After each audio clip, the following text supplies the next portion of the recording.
पुरानी कॉलोनियों की रातों में एक अलग ही सन्नाटा होता है, जैसे हर छत पर कोई अधूरी कहानी छिपी हो। अमन को शहर में आए मुश्किल से 2 महीने हुए थे। दिन भर वो लैपटॉप पर काम करता और रात को अपनी छत पर बैठकर पुराने गाने सुना करता था। फिर एक रात उसने उसे देखा। सामने वाली छत पर एक लड़की खड़ी थी।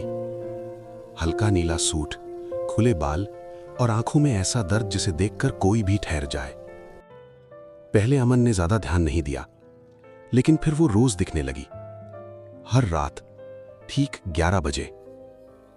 आप रोज इतनी रात को छत पर क्यों आती हैं? एक दिन अमन ने मुस्कुराकर पूछा। क्योंकि दिन में सांस नहीं ले पाती। लड़की हल्का सा मुस्कुराई। उसका नाम था नैना। धीरे धीरे दोनों की बातें शुरू हो गईं। दिन भर वो कभी नहीं मिलते, लेकिन रात होते ही जैसे उनकी अपनी दुनिया शुरू हो जाती। नैना को बारिश पसंद थी, पुराने गाने और देर तक चांद को देखना भी। लेकिन उसकी मुस्कान हमेशा अधूरी लगती थी। एक रात अमन ने पूछा, तुम इतनी उदास क्यों रहती हो? नैना कुछ पल चुप रही, फिर बोली, कुछ लोगों की शादी होती है, प्यार नहीं। उसी दिन अमन को पता चला नैना शादीशुदा थी। उसका पति रोहित पैसे वाला लेकिन बेहद गुस्सैल इंसान था। छोटी छोटी बातों पर चिल्लाना, अपमान करना, हाथ उठाना सब आम था। उस रात अमन देर तक सो नहीं पाया। उसे पहली बार एहसास हुआ कि किसी की मुस्कान के पीछे कितना दर्द छिपा हो सकता है। अब अमन को रातों का इंतजार रहने लगा था। एक रात बारिश हो रही थी। नैना भीगती हुई छत पर आई। अमन हंस पड़ा। इतनी बारिश में कौन आता है? नैना ने आसमान की तरफ देखा। बारिश में रोना आसान होता है, कोई देख नहीं पाता। उस पल अमन का दिल जैसे टूट गया। धीरे धीरे दोनों एक दूसरे के बेहद करीब आ गए। बिना कुछ कहे भी वो एक दूसरे को समझने लगे थे। लेकिन हर खूबसूरत चीज की तरह यह रिश्ता भी आसान नहीं था। एक रात अमन ने नैना की कलाई पर चोट के निशान देखे। उसका खून खौल उठा। उसने किया ये? नैना चुप रही। उसकी आंखों में आंसू थे और वही जवाब था। तुम पुलिस में शिकायत क्यों नहीं करती? नैना हल्का सा मुस्कुराई। हमारे यहाँ औरतें शिकायत नहीं करती, समझौता करती हैं। उस जवाब में इतना दर्द था कि अमन कुछ बोल ही नहीं पाया।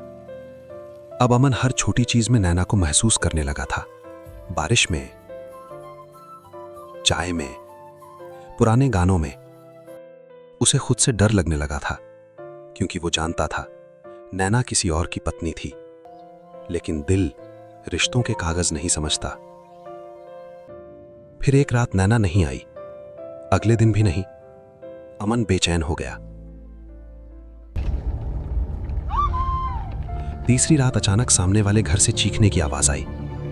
तुम फिर छत पर गई थी ना? रोहित चिल्ला रहा था। नैना रो रही थी। अमन खुद को रोक नहीं पाया। वो पहली बार उसके घर पहुंच गया। अंदर रोहित गुस्से में चीजें फेंक रहा था। नैना जमीन पर बैठी कांप रही थी। बस कीजिए! अमन जोर से बोला। रोहित गुस्से में उसके पास आया। बहुत चिंता है मेरी बीवी की। अमन ने भी पहली बार गुस्से में जवाब दिया। कम से कम हाथ तो नहीं उठाता उस पर। नैना घबरा गई। अमन प्लीज जाओ यहाँ से। बहुत लेकिन हो बात गया। बढ़ चुकी थी। नहीं। रोहित ने अमन को धक्का दिया। नैना चीख पड़ी और उसी पल पहली बार उसने अपने पति पर हाथ उठाया। एक जोरदार थप्पड़। पूरा कमरा शांत हो गया। नैना कांप रही थी। बहुत सह लिया मैंने। उसकी आंखों से आंसू बह रहे थे। वो अमन का हाथ पकड़कर उसे बाहर ले आई। बारिश शुरू हो चुकी थी। दोनों सड़क पर खड़े थे, भीगे हुए, चुप। फिर अचानक नैना रोते रोते अमन के सीने से लग गई। मैं थक गई हूँ। उस पल दोनों समझ चुके थे कि यह रिश्ता अब सिर्फ दोस्ती नहीं रहा। 2 दिन बाद सुबह मोहल्ले में खबर फैल गई। नैना घर छोड़कर चली गई थी। रोहित पागलों की तरह उसे ढूंढ रहा था। उसी शाम अमन को एक मैसेज मिला। पुराने रेलवे स्टेशन पर आओ। अमन भागता हुआ वहां पहुंचा। नैना अकेली बेंच पर बैठी थी, हाथ में छोटा सा बैग, आंखों में डर। मैं और नहीं सह सकती थी। उसने धीरे से कहा। उस रात पहली बार नैना खुलकर हंसी भी और रोई भी। अमन ने उसका हाथ पकड़कर कहा, अब तुम्हें अकेले कुछ नहीं सहना पड़ेगा। नैना बस उसे देखती रही। शायद पहली बार किसी ने उसे डर नहीं, सुकून दिया था। कुछ दिनों बाद नैना ने छोटी सी नौकरी शुरू कर दी। एक कमरा किराए पर ले लिया। जिंदगी मुश्किल थी, लेकिन अब वो अपनी थी। अमन और नैना अक्सर शाम को मिलते। सड़क किनारे चाय, लंबी बातें और छोटे छोटे सपने। दोनों को बिना कहे ही प्यार हो चुका था।